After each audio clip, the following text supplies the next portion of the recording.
What's up, my family? Listen, first-time listener, or you've been here the whole damn time. Hit that like, hit that subscribe, giddy up, let's go, no notes. That's my baby. That's my baby.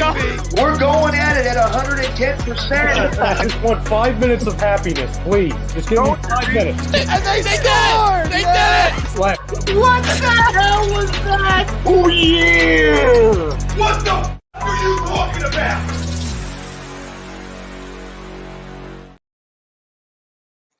Aloha, and welcome to another exciting episode of the Birds Report podcast. We've got a great show for you today. My guest is one of the smartest and most knowledgeable sports writers that I've come across in my many, many years in the business. John McMullen covers the Eagles for the Jacob Sports and also contributes to SI.com. He also co-hosts Birds 365, the show on the Morning Eagles show on Jacob Sports' YouTube channel with Jody McDonald. So we're going to have some fun talking about the Eagles today, both positive and negative. John, welcome to Birds Report podcast. Thanks, Damo. Thanks for having me. I finally get to reciprocate. You're always on my show, so happy to be here. Oh, I'm glad you're here. And I appreciate you. I was giving you a lot of appreciation for skipping the Phillies game to be on the show. Now I remember. Yeah, I don't care about the Phillies. Shh, don't tell anybody. Yeah, I'm a Yankees guy. So I was a Reggie Jackson guy growing up when he was on the Yankees. So John, they're coming off another win. They got the Jets this week. Given what's coming up after the Jets, Miami, Dallas, Kansas City, Buffalo, San Francisco, any chance of taking the Jets too lightly? Yeah, I heard the trap game. A couple guys threw that out to me today because of Miami. Boy, they've been really good at it. I gave more of that lip service last season. I kept waiting for the trap game. It never seemed to come. And you got to give Nick Sirianni credit. He keeps these guys as focused on week to week and day to day as possible. It's easier said than done. We're all human beings. We all kind of look ahead, and you see Zach Wilson out there, and you say, this might be not a week off. This isn't in college, but you might think it's a little bit easier, and especially when you see that high-powered Miami team. But the Eagles have been really good at locking in. And look, I just don't think the Jets have enough offensive firepower to keep up with the Eagles, even when they do have a great defense. This is the most talented defense the Eagles have faced to date. So it might be ugly at times, but I just don't think Zach Wilson's capable of putting many points on the board. Yeah. Now, last week they faced Aaron Donald and did a terrific job on him. This week they're facing another outstanding defensive tackle in Quinnen Williams. The difference is Quinnen Williams, like you said, has a much better supporting cast than Aaron Donald has right now in LA. Now you wouldn't know it to look at the statistics. I mean, last year they were lights out. I think they were fourth in points allowed, fourth in yards allowed. This year, the numbers aren't quite there, but that's still a very, very good defense led by Quinnen Williams.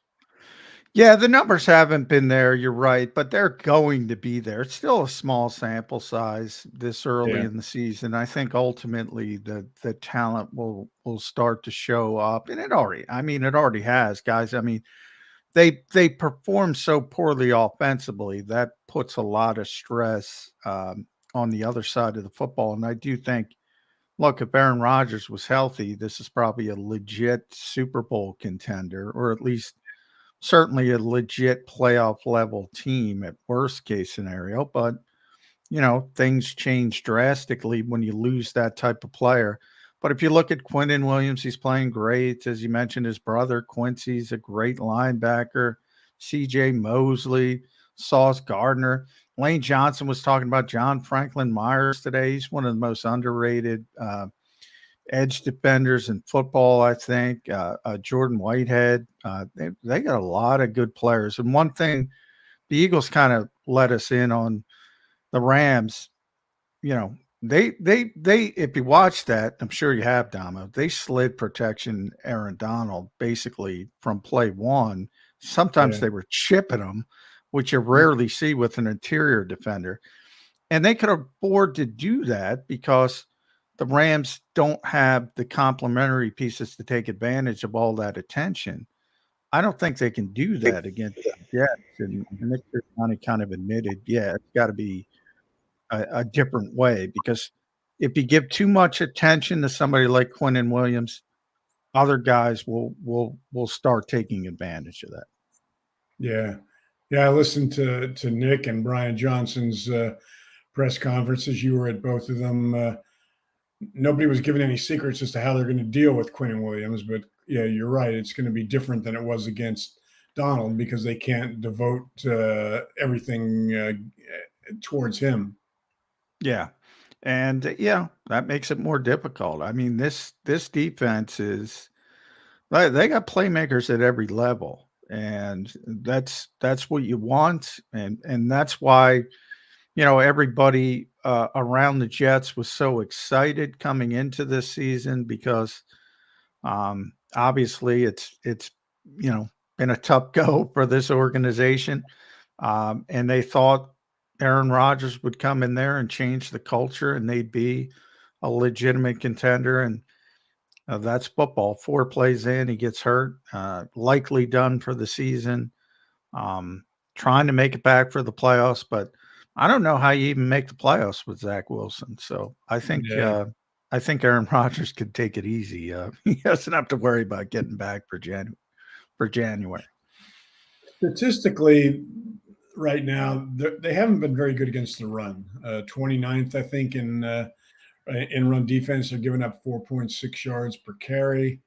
I mean, is that an area? I mean, the Eagles can beat you 2 different ways. You stop the pass, they're gonna blow you away with the run. I mean, do you think we'll see a lot of that at least early on Sunday, that they'll try to run the ball down their throats?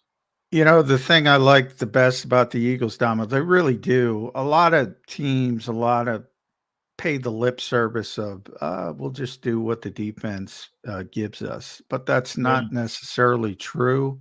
The Eagles really do.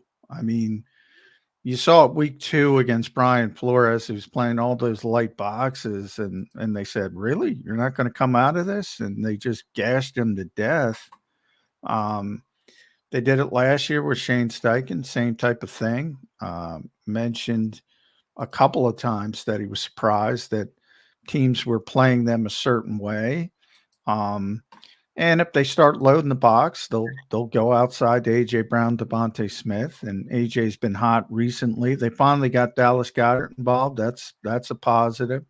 They can beat you so many ways, the Eagles, and that's why, we're 22 out of 23, Damo, in the regular season with Jalen Hurts as a starter. It's getting kind of boring. I mean, this team finds ways to win every week. And, at halftime in Los Angeles, Cooper Kupp was destroying them.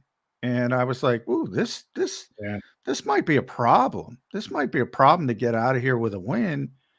And they just take over the game. And to me, and I talked about this with Jody this morning, to me, it comes down to the offensive line, the defensive front, and the quarterback as well, obviously. But every game, it's either the offensive line. I go back to week 2 again, week 3 in Tampa as well. Against the Rams, it was the defensive front. I mean, Matthew Stafford, he was a different player after the one Jalen Carter sack that was pretty violent, and he was looking for a flag. He never got it. He wasn't the same guy after that sack. He was trying to get the football out. At one point, that's a gorgeous stadium, by the way. $6 billion really buys you a lot, Damo. But good to know. And I apologize, my dog's barking if you hear her. But they have this giant scoreboard, and they posted in the third quarter. He was getting the ball out in under 2.3 seconds. I mean, that is ridiculous. And he was not comfortable. And there were a couple times in the second half where they had cupped down the field with significant separation. One time he threw it over the wrong shoulder. One time he wasn't even close. And Matthew Stafford's a really good, accurate quarterback, but he was just not comfortable. And that's because of the pass rush the Eagles were bringing. Yeah. To quickly rehash Matthew Stafford's day in the tale of two halves, he completed 12 of 17 passes for 147 yards and 2 touchdowns in the first half. Kupp was unstoppable, 6 catches for 95 yards. Second half, different story. Stafford's 9 for 20 for 75 yards, sacked 3 times. Kupp catches 2 passes for 23 yards. The funny thing is, I mean, they blitzed, I think, 29% of the time on Sunday. Which is more than I expected, by the way. Yeah, it's high for Desai. But it wasn't like, they didn't blitz in the first half and blitzed heavy in the second half. It was pretty equal. Six of their 12 blitzes came in the first 2 quarters. 6 came in the second 2. But that pass rush was just a different animal in the second half. And I think I wanted to ask you about the impact of Bradley Roby in that second half when they brought him in for most of his 25 snaps. Yeah, and I talked to Roby today before practice, and he admitted, despite the Eagles' spin, that wasn't the plan. They were hoping to get through the game with Goodrich and or Eli Ricks, and those poor guys were getting abused by Cooper. I've never seen such separation in the slot. It was unbelievable. But that's a really good player. Cooper is really good player. And Roby came in, and to his credit, held down the fort, played well. Veteran guy, knows how to play. But they didn't want to throw him out there into the deep end of the pool. I mean, he didn't go to training camp. He sat out the first 4 weeks. Been there for basically 3 practices. So they didn't want to do it, but they had to do it. And he persevered. To be honest though, Damo, Sean McVay got away from it. And I was surprised. I mean, because, every time the Rams ran the football in the first half, it felt like a win for the Eagles. They weren't effective running the football. And then they'd get the third down, and they would just, Kupp on an option route, bang, first down. Both teams were phenomenal on third downs for most of the game, for the first half. Eagles into the third quarter, but and they kept doing that, and they kept doing it, and then they just stopped, and all of a sudden it was a little bit more Puka and Nakua. Maybe Cooper hadn't played; he missed the first 4 games. Maybe they were a little bit concerned about the traffic, but I was a little surprised that Sean McVay, with his reputation, he went away from what was working, the exact opposite of sort of what the Eagles do. You're not going to stop this. We're going to keep doing it, and kind of went away from it. I'm thinking maybe Kupp's hands got sore in the first half from all the balls he was kicking. His hands were out of shape. I mean, I would have kept going until they stopped it, but they started moving him outside, moving Puka. Puka's a hell of a rookie, but he's not Cooper Kupp. He's not. Yeah. He's not. Yeah. Let me ask you something. It's early. He only played, like you said, he played 25 snaps on Sunday. Can he be the answer, or do they still need to look deep and possibly trade for a slot corner here before the trade deadline at the end of the month? I don't think it precludes Howie from looking at something if something is there, but I do think it gives them a little bit of confidence. At least they know he's going to be better than Goodrich or Ricks or anybody else or Sidney Brown. Think about what they've done since Avonte Maddox went down. Goodrich finished the game against Minnesota, and that poor guy really got 2 chances. One was against Justin Jefferson. The other was against Cooper Kupp. So I kind of feel sorry for him, but that's the NFL. In Tampa, they went with Bradbury and Sidney Brown. Then Sidney got hurt. Against Washington, it was pretty much just Bradbury. But James was kind of sick of that. So they went back to, and then you had the cup matchup, and they went back to first it was Goodrich, then it was Ricks, then it was Slay. Slay went to the coaching staff and said, he's getting hot. And you rarely see Slay go in the slot. He only did for about, I think, 5 plays or, and he gave up a 7 route, and he wasn't happy with it. And then they went to Roby finally. It's amazing everything they've done to replace one player. And I do think Roby settles it down. He knows how to play. He knows how to play the position. Very smart guy. You can see it. I mean, he had 3 practices and he looked solid. He's a, since we're talking about the Phillies and Yankees, he's like a veteran hitter in baseball. He just knows how to do it. He's not great, but I think he's going to settle things down. I think the Eagles can persevere with him, but if somebody's there, Howie will go get him. He knows this is a Super Bowl level roster, and there's potential there, and he'll go for it if something is there. But I don't think now he feels the necessity to do it.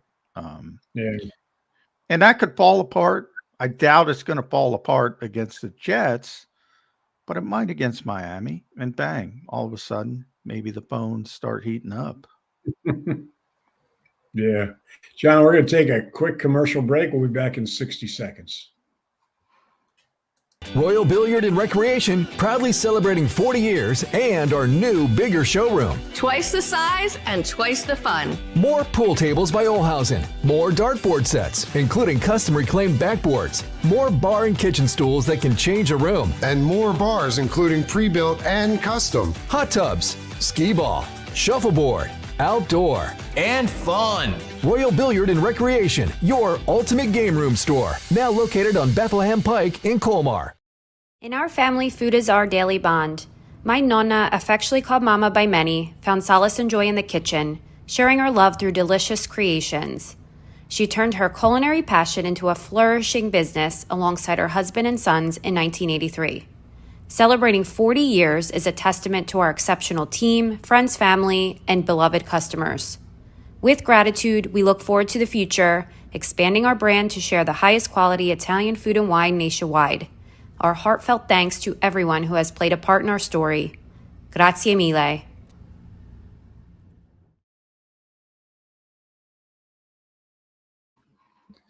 And we're back with John McMullen from Jacob Sports on the Birds Report podcast. John, I was on a Zoom call earlier today that included Leslie Frazier, the former Vikings and Bills and Eagles and everywhere coach. And he was talking about the Eagles. You know, he said the key with them is you can't fall behind against them, because then that brings their pass rush into full force. They don't have to worry about the run. They can just pin their ears back. I mean, that's the case with every team, I guess, but every team doesn't have a pass rush as devastating as theirs. That hasn't happened this year to the degree it did last year. I mean, last year they led the league in first half point differential. I think it was plus 121. I mean, it was just out of this world. This year, I think it's like plus 15 after 5 games. So, I mean, clearly they need to get off to better starts here. Why do you think this year they're a little bit more sluggish out of the gate? Is it because of what defenses are doing to them? You think? Is there anything? Well, I think they were, and they kind of knew, and Nick talked about it a bunch in the preseason, that they were going to see some different stuff, especially with starting out with Belichick and Flores. They knew they weren't going to get the same looks they were getting last year, and true to form, and Todd Bowles as well. Those guys really threw some curveballs, and I think the Eagles struggled with them at times, certainly in the passing game. I mean, to me, people came into 2022, and it's ironic because they played Minnesota week 2 both seasons, right? Right. And they beat them. And in 2022, Ed Donatel was the DC, and he's a Fangio guy. And Yeah. so that's sort of like the Eagles defense, but they certainly didn't play it as well as the Eagles. And they basically dared Jalen Hurts to beat them throwing the football. And if you remember, he had a tremendous game throwing the football against the Vikings in week 2 of that season. That was sort of like the launching point of the season that Jalen had, the improvement and all that kind of stuff. And this year, people came in and said, we're not going to let Jalen Hurts beat us. Somebody else has got to beat us. And they cut off, stymied the quarterback run game, which until the Rams, who probably didn't have the personnel to do it, the linebackers, probably the worst players on the field for the Rams. Yeah. Everybody else, if you see it, everybody else has been using a spy quite a bit to try to limit Jalen's not only design runs, but the off-schedule stuff, and making the Eagles go about things a different way. So they've struggled a little bit. But, statistically, they've been over 415 yards for 4 consecutive games, which is only the 5th time in history that they've done it in the franchise's history. And they did it last year as well. So they're still moving the football.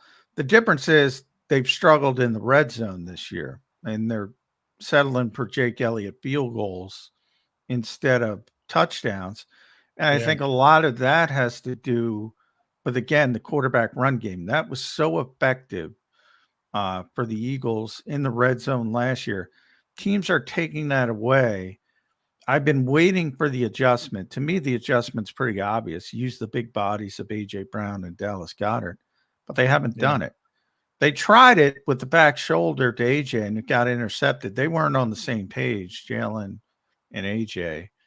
But, if you never do it, that kind of happens. You're not on the same page. I think they have to throw the ball to those two guys, and that'll open. And if you have some success, Damo, that'll open up the running game again. Yeah. To clarify their red zone situation, last year they were 3rd, I believe. They finished 3rd in red zone offense as far as touchdown percentage, somewhere around 68%. Right now they're 27th, 42.1%. I mean, that they've made Jake Elliott the busiest field goal kicker in the NFL. And you're right. By the way, Damo, they had the 3rd ranked offense in the NFL last year. They're number 2 right now. But the red zone, the red zone has been really, really bad. They're top 10 in everything except red zone, basically. Yeah. They're going to make Jalen beat them with his arm inside the 20. And, right now, I had the numbers here. They're not – he's near the bottom in just about everything in the red zone. Completion percentage, he's only got 2 touchdown passes in the red zone. He's only thrown something like 12 passes in the red zone. So, he's just got to prove to them that he can beat them by throwing to Goddard or Brown in the end zone, and all that will dissolve. I don't know if some of it has to do with their, clearly you saw the reaction on John when he threw the interception. That wasn't a red zone interception. I think it was from the 20-yard line, but he was giving Jalen hell. They hate interceptions, and I understand why. But it makes it, this isn't Brett Favre here. He's going to play it cautious rather than come out swinging. But there's going to be, he's got to take some chances here, or at least he's got to get on the same, like you said, he's got to get on the same wavelength with these big guys and beat teams through the air, and that'll loosen things up for the run. You think about so many larger receivers and so many quarterbacks. Obviously everything is condensed in the red zone. It's more difficult. So you can't stretch the field. Nick Sirianni has been talking about Quez Watkins this week because the fan base has turned on him. And, the speed, he's there for spacing, right? spacing in the middle of the field, so it makes things easier for AJ, Devontae, Dallas, and Jalen Hurts to throw the ball. Well, that doesn't matter in the red zone. You can't stretch anything. So you have to rely on those big bodies. You got to throw it up. Most corners are 5'11" to 6'1". You got a big receiver. You got a big tight end. You throw it up at the back of the end zone to where they can catch it, nobody else. You got to make some of those plays in the red zone because it's corner. It's not getting any easier this week where, you got Sauce Gardner, and I don't know if Reed is healthy, but he's a heck of I know he had an ankle, but he's a heck of a cornerback as well. And Carter's a slot corner. He's good. So, it's going to be tough. And teams are taking away the run. They got to prove they can throw it in the red zone. Yeah. One of the few positive things I remember about Carson Wentz was the chemistry he had in the red zone with Zach Ertz. Zach knew how to use his body to seal off a defender and Carson. They just were always on the same wavelength. And who was a great, even Alshon Jeffrey, Tom, was a great red zone receiver. Great red zone receiver in Chicago and here when he was healthy. Those big body guys, you got to take advantage of them. Yeah, I'm sure there's a lot of people out there that are saying they're 5-0, and you're bitching about their red zone offense. Well, here's the deal. One team that's won the Super Bowl in the last 10 years has had a red zone touchdown percentage lower than 53%. That was Seattle, I think, in 2015. No team that finished runner-up has had a red zone percentage below 51. And we're talking about a team right now that is at 42.1. 42, Look at the Eagles' 3 Super Bowl appearances in 2004 and in 17 when they won, and last year. Each of those years, they were in the top 5 in red zone percentage. So, it's that important. It's that important for them to get that right if this team is going to go back to the Super Bowl. Yeah, you can beat teams like the Rams and Washington and the Vikings who are having a bad season. The Patriots are having a bad season. The schedule coming up, starting with Miami, and then you have Dallas a couple times. You have Kansas City, you have Buffalo, you have San Francisco, especially Buffalo, San Francisco, Kansas City. You better score touchdowns if you're settling for Jake Elliott field goals. Josh Allen and Patrick Mahomes and quarterbacks like that, they can generate enough points to where they can beat you if you're not keeping up. And it doesn't look important now because they're 5-0, but it's important. And the Eagles know it. They can't stop talking about it. They know they need to get better in the red zone. Yeah. John, each week we ask an agree to disagree question. I want to get your opinion on this. If the Eagles played the 49ers this week at the Link. That's funny. Jody and I were talking about this this morning. I say they would lose. What's your thought? No, I say they win. And for this reason. And I said to Jody was incredulous as well. So we'll agree to disagree.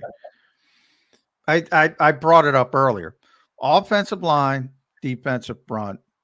Eagles have a better offensive line. 49ers have Trent Williams, and their 4 worst players on offense are the 4 other offensive linemen. So it might be a difficult day for Josh Sweat because Trent Williams is going to the Hall of Fame. You know that, Damo. But everybody else is an issue. And we know that Eagles defensive front. And then the Eagles offensive line. The 49ers probably have the second best defensive front in football. But styles make fights. And we already saw Nick Bosa, defensive player of the year type player. Can't do anything against Lane Johnson. When I see him do something against Lane, let me know. So styles make fights. The Eagles offensive line can handle the San Francisco defensive front. There's no way San Francisco's offensive line can deal with the Eagles' defensive front, except for Trent Williams. And the Eagles have a better quarterback. I'm sorry for all the Brock Purdy truthers. I know he's playing well. I have a ton of respect for Kyle Shanahan. People who listen to my show, he's the best play schemer in football. He masks some deficiencies. Now, I will give Brock Purdy credit because he's better than Jimmy Garoppolo. But if you look at the advanced statistics, the turnover-worthy plays, he's got the same number of turnover-worthy plays as Daniel Jones, but he never turns it over. And that kind of stuff tends to regress to the mean. In other words, he's getting a little bit lucky. And at some point, if he keeps putting the ball in harm's way, people are going to start turning him over. So for those three reasons, I think the Eagles would win the game. But I get it. People look at San Francisco, and I tremendous respect for Christian McCaffrey. He's one of the best all-around running backs ever. They have so many skill position players, and people get enamored with skill position players. But from watching this team over the past 2 years, they always win because the offensive line dominates or the defensive front dominates. And one of them will dominate. And that's what happened in the NFC Championship game. The 49ers could not block the Eagles. And when you can't block the opposing team, it's really difficult to win. Yeah. John, we're going to break for a commercial, and then I want to ask you about the Eagles' own Christian McCaffrey, DeAndre Swift, and what he's done, and whether they've got to be careful going forward about how much they use him. But first, we're going to take a 60-second commercial break. In our family, food is our daily bond. My Nonna, affectionately called Mama by many, found solace and joy in the kitchen, sharing her love through delicious creations. She turned her culinary passion into a flourishing business alongside her husband and sons in 1983. Celebrating 40 years is a testament to our exceptional team, friends, family, and beloved customers. With gratitude, we look forward to the future, expanding our brand to share the highest quality Italian food and wine nationwide. Our heartfelt thanks to everyone who has played a part in our story. Grazie mille.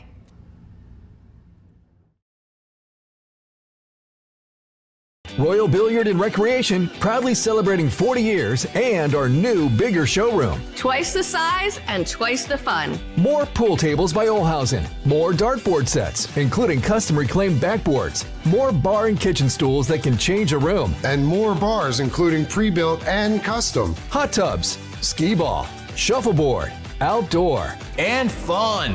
Royal Billiard and Recreation, your ultimate game room store. Now located on Bethlehem Pike in Colmar. We're back with John McMullen. John, I want to talk to you about DeAndre Swift. He had another terrific game on Sunday. 70 yards on 17 carries, 6 catches for 38 yards. I thought he'd be a difference maker for them. Watching him run has been a revelation. It was interesting to listen to Nick Sirianni today talk about him. He compared him to Jamal Charles, which is interesting because Nick didn't think he should be the starting running back in week 1. Exactly. Yeah. But he was talking about his ability. Sometimes it's better to be lucky than good, Damo. And that's when things are going your way because the Eagles really thought Kenny Gainwell was their best back coming out of training camp. And he wasn't. And who knows if he doesn't hurt his ribs in New England, we might not even see DeAndre Swift. Because he played well enough. He didn't play well, but he played well enough to where the Eagles would have stuck with him. And who knows what happens from there. But he's been a revelation behind this offensive line, and that helps. Let's be honest. I mean, I know you're being facetious. He is not Christian McCaffrey. But he's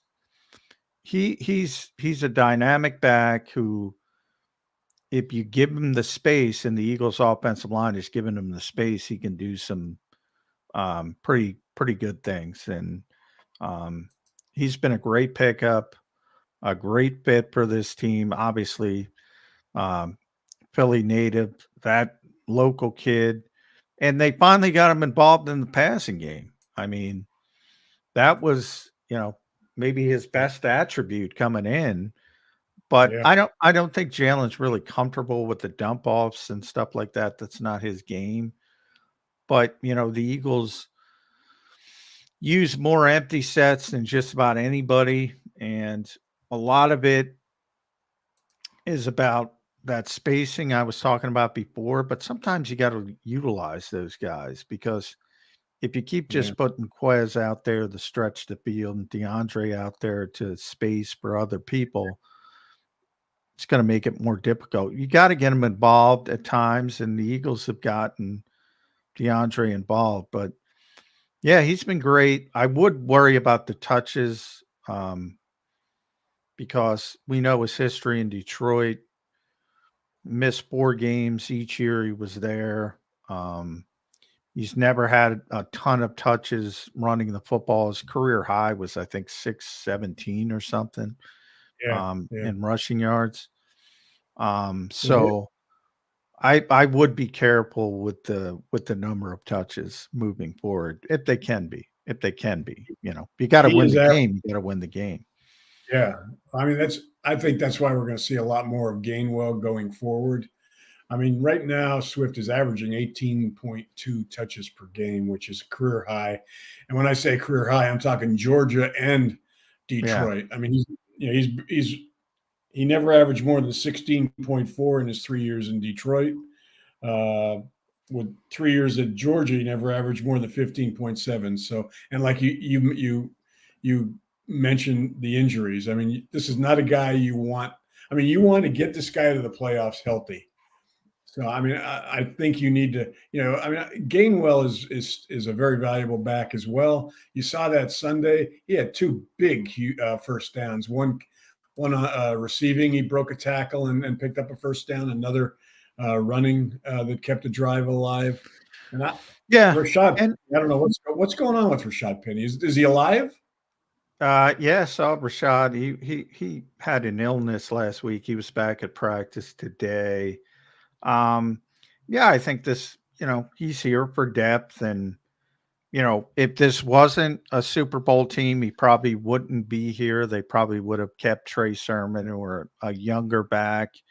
But in case DeAndre Swift does get hurt or Kenny Gainwell does get hurt, then they do have Rashad Penny to lean on. But, he's just not going to be involved unless somebody gets injured. And obviously the hope is nobody gets injured.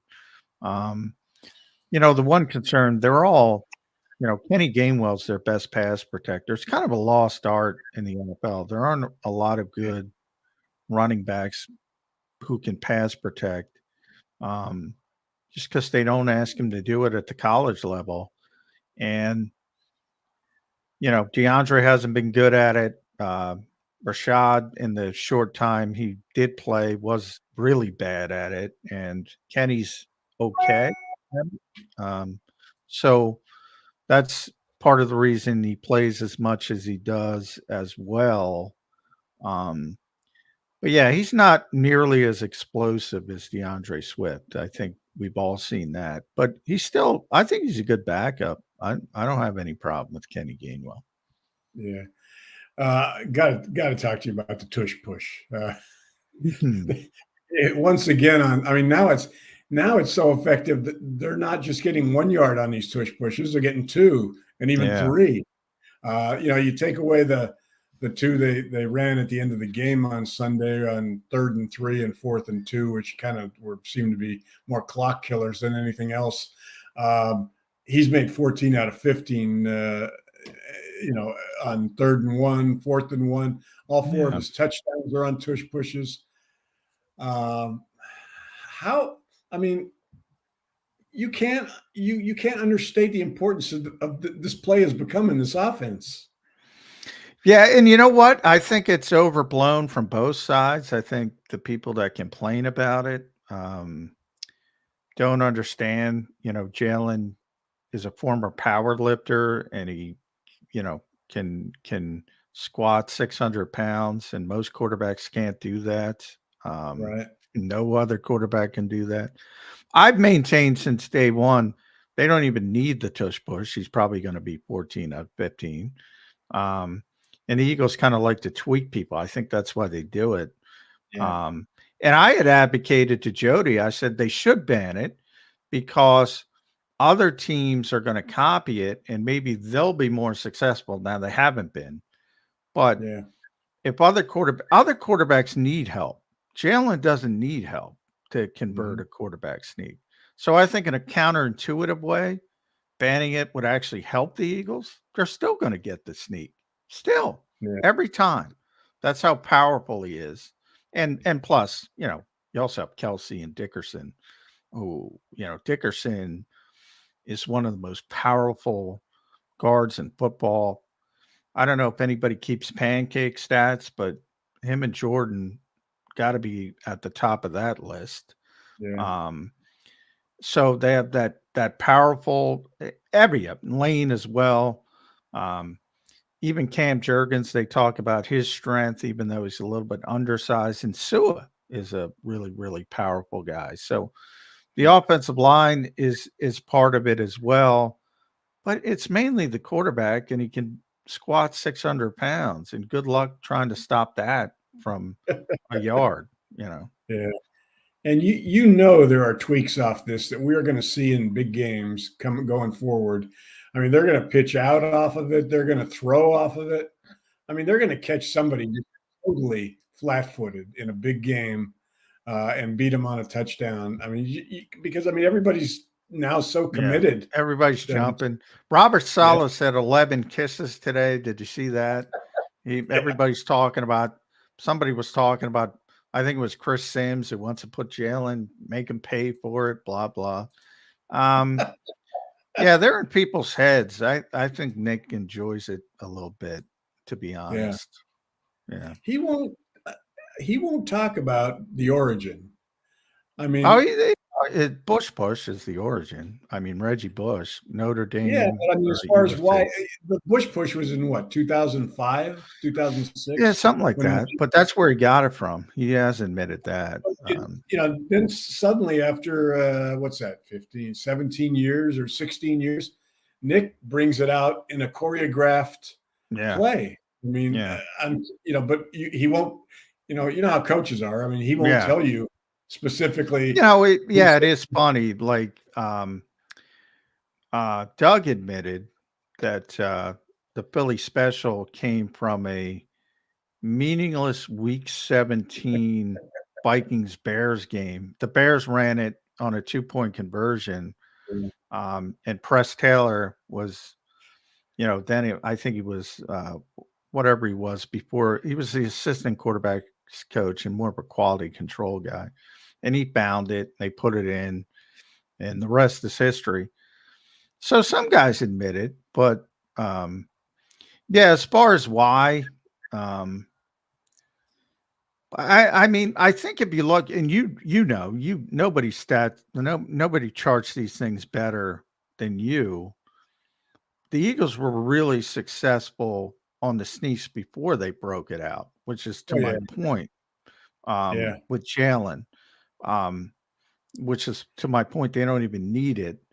So I think he dressed it up to tweak people. I honestly do. Even before Jalen, because of the fact that Carson was good at it. Kelsey and the leverage he creates, and that offensive line. And then you add the 600-pound deadlifter, and it's a different story. Before I let you go, John, I got to ask you, when does this team lose? Next week against Miami, first Dallas game, after the bye against the Chiefs. Got any guesses right now? Yeah, it's funny. Preseason, I had them losing this game to Aaron Rodgers for the first time. They've never lost to the Jets in the regular season. They have in the preseason, but they've never lost to the Jets. That's not going to happen. I don't think Miami can beat them. As explosive as they are, I think playing at Lincoln Financial, I'm not sure they're ready for that. To be honest, if the game was in Miami, I would give them a little bit more of a chance. As weird as it sounds, I think it's going to be at Washington, or if they get by that game, Kansas City. I think that would be the first game. Although I haven't been impressed with Kansas City. They look really bad against the Jets. Obviously, they persevered. They didn't look great against Minnesota this weekend. They got a couple breaks as far as a penalty being picked up. Steve Spagnuolo's defense is carrying them. Yeah, it's weird. And we kind of thought that last year when they lost Tyreek, that they would struggle, and they did, but they persevered and figured out a way. Anytime you have Patrick Mahomes, it's tough to say you're struggling, but they don't look like the Chiefs have been over the past few seasons. And then Buffalo, San Francisco, they're not getting out of that run undefeated. It's just too many good teams week after week after week. But I would say the low game potentially at Washington, and then if they get by that, I would say at Kansas City. They're not getting by the Chiefs, which will incense people because of the Super Bowl. And if they lose to Washington, everybody will be jumping off. If they lose to Washington, it'll be panic ensuing. Yeah. But Washington plays them tough. They did it again. They were right there. Ron Rivera should have went for 2 points. They might have stole the game. And Josh Harris, is the owner now, not Daniel Snyder. So, they're selling out that place, although they were awful against Chicago. I'm sure Eagles fans will still take it over, but it's going to be a little bit more difficult now that people actually care in Washington again. Yeah. John, thanks so much for joining me today. I had a lot of fun talking football with you. It's always fun, Damo. Appreciate it, bud. You take care. And we're going to break now for another 60-second commercial break, and then we'll be back and we'll do the top 10, bottom 5 power rankings. Hats.com is the premier destination for quality and fashion-forward hats and more, with designs for every style and trend. Locally based and run by Philly sports team fanatics, Hats.com can help you elevate your hat John. Utilize the easy-to-use guides at Hats.com to find your perfect size and style, and shipping and returns are free. Hats.com. Find yourself in a hat. Use code Philly for 15% off your order. Royal Billiard and Recreation, proudly celebrating 40 years and our new, bigger showroom. Twice the size and twice the fun. More pool tables by Olhausen. More dartboard sets, including custom reclaimed backboards. More bar and kitchen stools that can change a room. And more bars, including pre-built and custom. Hot tubs, skee ball, shuffleboard, outdoor, and fun. Royal Billiard and Recreation, your ultimate game room store. Now located on Bethlehem Pike in Colmar. Now we're back to the Birds Report podcast for the final 10 minutes. I want to thank John McMullen for his expertise talking Eagles and NFL. Now we're going to get to the power rankings. I'm going to move my laptop over so you can see the board. We're going to start with the bottom 5, which I've already got on there.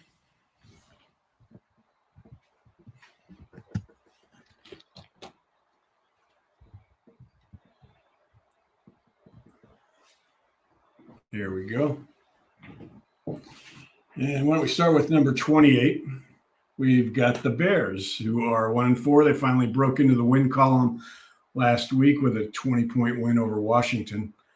Justin Fields has thrown for 8 touchdown passes in the last 2 games. And DJ Moore, who they picked up in that spring trade with Carolina that allowed Carolina to get Bryce Young in the draft, had 8 catches for 230 yards and 3 TDs against the Commanders. So, maybe the light has finally gone on for Justin. We're going to find out here. Number 29, we've got who would have thought this? The New England Patriots at 1-4. Oh, how the mighty have fallen. Bill Belichick's team is a mess right now. They've been outscored 72-3 in their last 2 games, including 34-0 Sunday against New Orleans. Number 30, another surprise when the season started you would never expected. The Giants at 1-4 after losing to Miami on Sunday, 31-16. So much for building on the momentum of last season's success. Their offensive line should qualify for federal disaster relief. Daniel Jones has thrown just 2 touchdown passes and has 6 interceptions. Despite all the weapons they added, he's been sacked 28 times already. You cannot put an earring on a pig, and right now that's what that offensive line is, a pig. Number 31, sadly, no, not so sadly, the Broncos at 1-4. Lost again, this time to the New York Jets. If Sean Payton doesn't start winning football games soon, he might become the highest paid greeter in the history of Walmart. Couldn't happen to a bigger a-hole. And last but not least, the worst team in football right now and the only winless team in football, the Carolina Panthers, 0-5. Lost to Detroit this week. Not the way Frank Reich envisioned his first season in Charlotte starting out, I would imagine. Bryce Young, the first pick in the draft, is averaging 5.2 yards per attempt. Miles Sanders, the ex-Eagle, is averaging 3.1 yards per carry, and the defense is giving up 29 points a game. Okay, why don't we go to the top 10 now? We'll start at number 10. We've got the Pittsburgh Steelers. Steelers rebounded from an ugly loss to Houston with an impressive win over AFC North neighbor Baltimore last week. They turned 2 fourth-quarter Ravens turnovers into 2 scores and came out with a come-from-behind win. Good way to enter their bye week.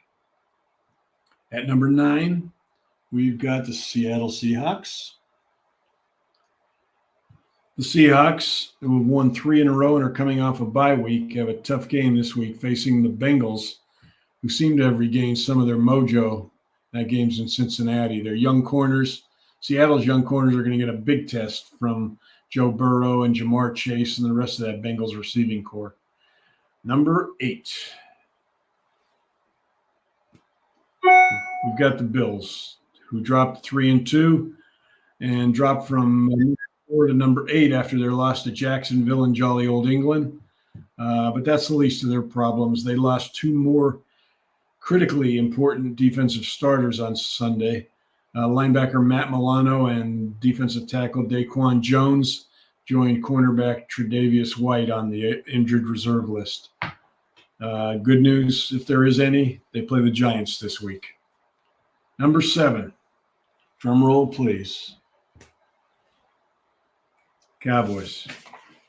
Last week's game against the unbeaten 49ers was supposed to tell us a lot about the Cowboys, and it did. Very little of it good. Dak Prescott threw 3 interceptions in the embarrassing 42-10 loss, and there are questions once again about whether he's a good, great, not so good quarterback, whatever. Number 6, the Jaguars, who beat the Bills. Nothing like a couple of weeks in their second home in London to cure what ails them. They beat the Falcons, then the Bills, as Trevor Lawrence put together 2 impressive interceptionless games. Travis Etienne rushed for 136 yards against the Bills. So their offense is starting to roll. Number 5, we've got the team that the Eagles will play in a couple of weeks, the 4-1 Dolphins. The good news for the Dolphins is they made short work of the Giants last week and moved up 2 spots in the rankings from 7 to 5. The bad news is they lost their sensational rookie running back, Devon Achane, to a knee injury. Achane was averaging an unbelievable 11.2 yards per touch in the first 5 games, with 7 rushing and receiving touchdowns. They still have Tyreek Hill and Jalen Waddle, but he probably missed a lot. 4, we got the Lions, Dan Campbell's team, off to a great start, 4-1. The Lions have won 3 in a row, all of them by 14 points or more. And Jared Goff is playing the best football of his life. He's completed just under 70% of his passes, has 9 touchdown passes, and just 3 interceptions. I guess he was better than Carson Wentz after all. Number 3, we've got Andy Reid and the Kansas City Chiefs, who improved their record to 4-1. Yeah, I know. The Lions beat the Chiefs by a point in week 1, but for now, the Chiefs are ahead of them because they're a better team, although they haven't shown it at times so far. The Chiefs' offense still hasn't gotten off the schneid. Aside from the 41 points they put up in week 2 against the Bears, they haven't scored more than 27 points in any other game. Like I mentioned to John McMullen earlier, Steve Spagnuolo's defense is carrying them right now, or playing very well. So now we're down to the last 2 teams, both of them unbeaten, the Niners and the Eagles. Number 2 still will be the 49ers. If the 49ers have a weakness, I can't see it. They're first in points allowed right now and second in scoring. Brock Purdy still hasn't thrown an interception, and Christian McCaffrey leads the league in rushing. So, as I mentioned earlier, I think if they played the Eagles right now, they'd probably beat them. That said, the Eagles have yet to lose. They were ahead of the 49ers 5 weeks ago, and that's where they're going to stay until they lose. So the Eagles will once again retain the number 1 spot in my power rankings. They haven't blown anybody away, but they're still unbeaten. The defense held the Rams scoreless in the second half last week, which is a sign of hope for that defense. And Jalen Hurts had enough time to build a house behind the league's best offensive line. He was sacked just once, and on that sack, it was a coverage sack. He was he wasn't sacked until 6.14 seconds after the snap from Jason Kelce. So they haven't hit their stride yet, and that's a good thing right now. So that's our top 10 and bottom 5.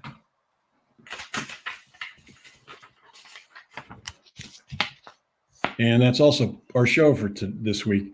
I want to thank my guest again, John McMullen, for joining me, especially since this was being broadcast live during the Phillies game, although John, as he mentioned, is not a Phillies fan. He's a Yankees fan. Also want to thank my producer, Ralph Dell, for guiding me through yet another podcast. I think we covered a lot of ground today, talked both about the Eagles' strengths and their weaknesses. The red zone offense has got to get better no matter how many more games they win, or they're not going to go back to the Super Bowl. And that involves Jalen throwing the ball better down inside the 20. So that's their biggest offensive challenge right now. Defensively, the job they did on Stafford in the second half gives me hope that this defense is not going to be a liability. The back end of this defense is not going to be a liability. We all know their pass rush is great. They just need to be able to cover and not give up big plays. We'll be back next Wednesday, hopefully not in the middle of a Phillies game. You can follow me on Twitter at PDamo. You can read me at the 33rdteam.com and jacobsports.com. I'm at the Great American Pub in Conshohocken Monday nights during the season, co-hosting Monday Night Kickoff with Paul Jolovitz. And you can watch the show on WBCBsports.com. Until next time, aloha.